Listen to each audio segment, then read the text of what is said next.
Incident గా కాకూడదు. అదే అది సురేష్ గారు, మీరు చాలా క్లోజ్గా అవన్నీ మీరు మానిటర్ చేస్తారు కదా, శాసనసభ వ్యవహారాలన్నీ కూడా, అసెంబ్లీ వ్యవహారాలు. సో ఇవాళ అంటే మనం ఏం పెద్ద అద్భుతాలు జరిగిపోతాయని నేనేమనుకోవాలి, ఆయన ఒకసారి వచ్చేస్తాడు మనసు మార్చుకుంటాడని. కానీ ఇందాక విక్రమ్ గారు చెప్పారు చూసారు ఓపెనింగ్లో, అయినా మనం మాట్లాడాలి. ఎందుకు మాట్లాడాలి? రాష్ట్ర ప్రజలకు అర్థం కావాలి. అంటే ఇంకా ఎవరన్నా, with due respect to the people of Andhra Pradesh, ఎవరైనా ఇంకా భ్రమంలో ఉంటే వాళ్ళకి ఆ వాస్తవాలు తెలియడానికే మనం ఇవాళ ఈ చర్చ. సో నేను ఇందాక వారిని అడిగిన ప్రశ్నే మిమ్మల్ని అడుగుతున్నా.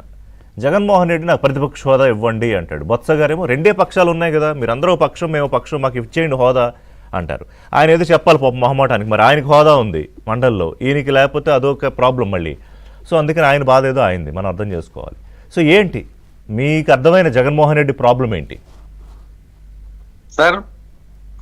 ఆయనకి బాధ్యత లేదు, ప్రజాస్వామ్యం పట్ల, వ్యవస్థల పట్ల బాధ్యత లేని వ్యక్తి. ప్రజలందరూ కూడా ఇది ఒకటి గుర్తుపెట్టుకోవాలి. అతను చాలా బాధ్యతారాహిత్యంగా ప్రవర్తిస్తున్నారు. డే 1 నుంచి నాకు ప్రతిపక్ష హోదా ఇస్తే వస్తా అని చెప్పేసి లెటర్లు రాయటం, అది కుదరదని చెప్పి కూడా జరుగుతుంది. ఎందుకంటే మీకు 2014లో కానీ 2019లో కానీ భారత పార్లమెంట్లో, లోక్సభలో ప్రతిపక్ష లేకుండానే, ప్రధాన ప్రతిపక్ష పాత్ర లేకుండానే 2014 లోక్సభ, తర్వాత 19 లోక్సభ ముగిసిపోయింది. వాళ్ళ కాంగ్రెస్ పార్టీకి 99 సీట్లు వచ్చిన తర్వాత మాత్రమే 2024లో రాహుల్ గాంధీ గారికి ప్రతిపక్ష నాయకుడి పాత్ర ఇచ్చారు. కాబట్టి లేని దానికోసం పాకులాటం, రాజ్యాంగంలో లేని దాన్ని ఆశించడం అనేది కరెక్ట్ కాదు. అతనికి రాజ్యాంగం పట్ల కానీ, చట్టాల పక్కన కానీ, రూల్స్ బుక్ పట్ల కానీ ఎటువంటి బాధ్యత లేదు, అవగాహన లేదు. మీకు 1952లోనే జీవి మౌలంకర్ గారు, అప్పుడు లోక్సభ స్పీకర్, వారు ఒక డైరెక్షన్ ఇచ్చారు. కోరం అవ్వాలంటే 10% కనీసం లోక్సభ సభ్యులు కానీ, శాసనసభలో సభ్యులు కానీ ఉంటేనే సభ ప్రారంభమవుతుంది. కాబట్టి కనీసం కోరంకు తగ్గకుండా ఉండాలి అని ఒక డైరెక్షన్ ఇచ్చారు. ఆ డైరెక్షనే ఇప్పుడు దాకా అందరూ పాటిస్తున్నారు. అదే ఒక ఆనవాయితీగా, సంప్రదాయంగా ఉంది, అందరూ రిచువల్గా ఫాలో అవుతున్నారు. ఆనవాయితీ, కన్వెన్షన్స్ అన్నీ ఉంటాయండి. అవును. లోక్సభ మొట్టమొదటి స్పీకర్ గారు ఇచ్చిన డైరెక్షన్ అందరూ ఇప్పటి వరకు గౌరవిస్తున్నారు. మరి వీరికి ఎందుకు గౌరవం లేదో అర్థం కావట్లేదు. రెండోది, మిమ్మల్ని ప్రజలు తమ ప్రతినిధిగా ఎన్నుకున్నారు. బలం ఉంటే ప్రతిపక్ష పాత్ర, లేకపోతే లేదు. కానీ అట్లీస్ట్ మీరు పులివెందుల శాసనసభ్యుడిగా ఎమ్మెల్యేగా అయితే ఎన్నుకున్నారు కదా, మిమ్మల్ని ఎన్నుకున్నారు. ఆ పులివెందుల శాసనసభ కింద ఉన్నటువంటి ప్రజల యొక్క సమస్యలను కానీ, వాళ్ళ యొక్క అభిప్రాయాలను కానీ సభలో రైజ్ చేయాల్సిన బాధ్యత మీ ఉంది యాజ్ ఏ శాసనసభ్యుడిగా. సరే 18 మంది ఉంటే ప్రతిపక్ష పాత్ర రావటం అది వేరే సంగతి. కానీ అట్లీస్ట్గా మీరు మీ యొక్క బాధ్యత యాజ్ శాసనసభ్యుడిగా, మిమ్మల్ని గెలిపించినటువంటి ప్రజల తరఫున మీరు మాట్లాడాల్సిన అవసరం ఉందా లేదా?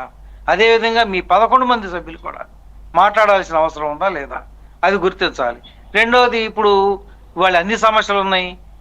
ఈ రోజున ముఖ్యంగా మన రాష్ట్రంలో రెయిన్ఫాల్ డెఫిషియన్సీ ఉంది, 50%.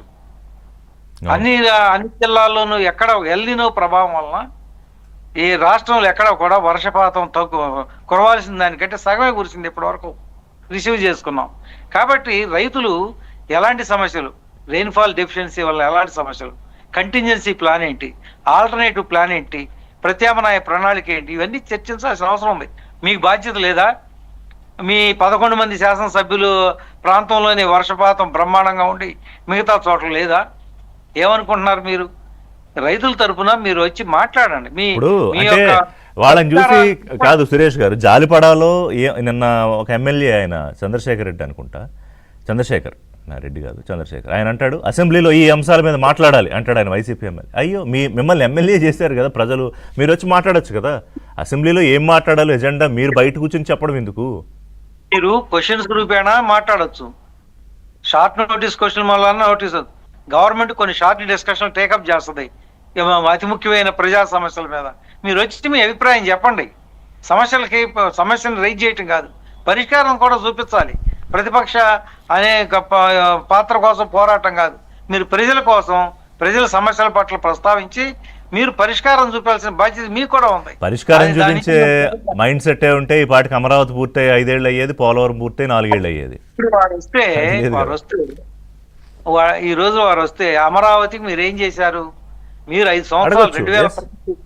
2019, 24 మధ్య వారు ఏమి చేయలేకపోవటం వలన మొన్న 24లో మళ్ళీ తిరిగి ప్రభుత్వం, కూటమి ప్రభుత్వం వచ్చిన తర్వాత అక్కడ ఉన్నటువంటి పెండింగ్ వర్క్లన్నింటినీ కూడా మళ్ళీ టేకప్ చేయటం వలన 8,000 కోట్ల రూపాయలు అదనపు భారం పడింది. వీళ్ళు ఈ రాష్ట్రానికి చేసిన నష్టం, ప్రధానంగా అమరావతికి చేసిన నష్టం 8,000 ఒక్క అంశంలో, కోట్లు. ఒక్క అంశం తీసుకుంటే ఒక్క అంశంలో ధరలు పెరిగిపోయినాయి. స్టీలు, సిమెంట్, కంకర అన్ని ధరలు పెరిగిపోయి ఈ రోజు నిర్మాణ వ్యయం పెరిగిపోయి 8,000 కోట్లు నష్టం చేకూర్చాడు జగన్మోహన్ మాట్లాడదాం. రెడ్డి గారు. సురేష్ గారి అమరావతి అంశం కూడా ఒకసారి మాట్లాడదాం. బిఫోర్ దట్ అందుకని వెంకటేశ్వరరావు not only గారు, అమరావతి. వెంకటేశ్వర గారు ఈ ఇప్పుడు రకంగా ఒక్క నిమిషం మళ్ళీ వస్తా సురేష్ గారు. వెంకటేశ్వర గారు, లేదంటే మనం ఒకటి చెయ్యాలి.